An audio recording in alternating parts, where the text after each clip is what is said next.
Hello दोस्तों, नमस्कार। आपका स्वागत करती हूँ डीएनपी इंडिया में। इस वक्त की 10 बड़ी खबरों से हम आपको रूबरू कराएंगे। तो आइए शुरुआत करते हैं खबरों का सिलसिला।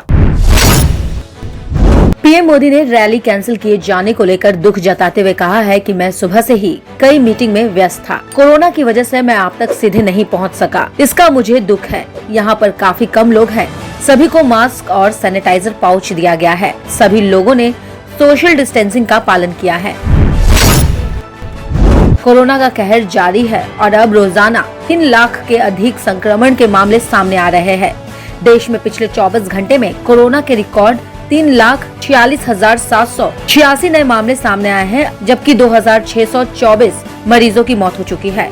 हालांकि इस दौरान 2,19,838 मरीज ठीक हुए हैं।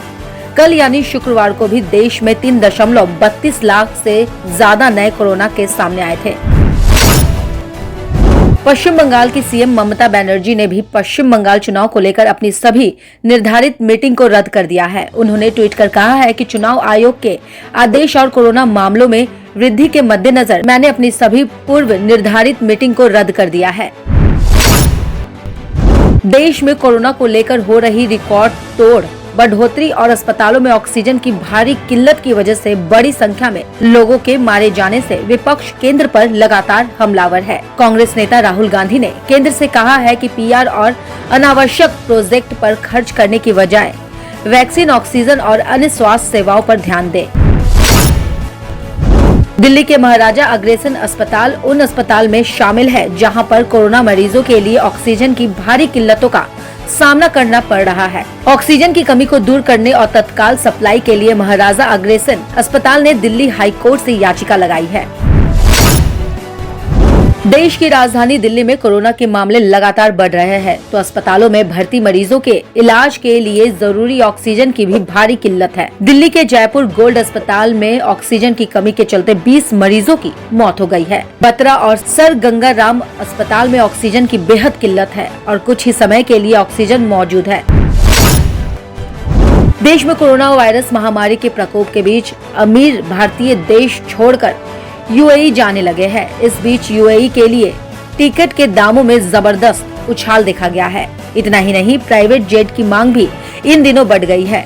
यूएई को जाने वाली फ्लाइट बंद होने से पहले लोग भारी तादाद में यहां पहुंचने की जुगत में लगे हुए हैं। भारत में कोरोना के रिकॉर्ड मामले देखे जा रहे हैं। अस्पतालों में भी हालात बदतर है। ऐसे में यूएई ने रविवार को भारत से आने वाली फ्लाइट पर प्रतिबंध लगाने का ऐलान किया है। देश में आज शनिवार को जारी आंकड़ों में कोरोना के मामले में रिकॉर्ड बढ़ोतरी हुई है। पिछले 24 घंटे में कोरोना के रिकॉर्ड 3,46,786 नए मामले सामने आए हैं, जबकि 2,624 मरीजों की मौत हो गई है। हालांकि इस दौरान 2,19,838 मरीज ठीक हो गए हैं। पश्चिम बंगाल में जारी विधानसभा चुनाव के बीच भारतीय जनता पार्टी यानी बीजेपी ने बड़ा दावा किया है। बीजेपी का कहना है कि राज्य में सरकार बनाने के बाद सभी को कोरोना वैक्सीन मुफ्त में लगाई जाएगी।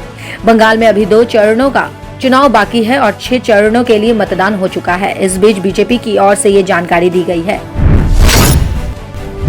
बीजापुर में 4 दिन पहले नक्सलियों ने डीआरजी के जवान एसआई मुरली ताती का अपहरण कर लिया था। ये घटना थाना पालनार क्षेत्र की है। एसआई का अपहरण करने के बाद नक्सली जवानों को जंगलों की तरफ ले गए।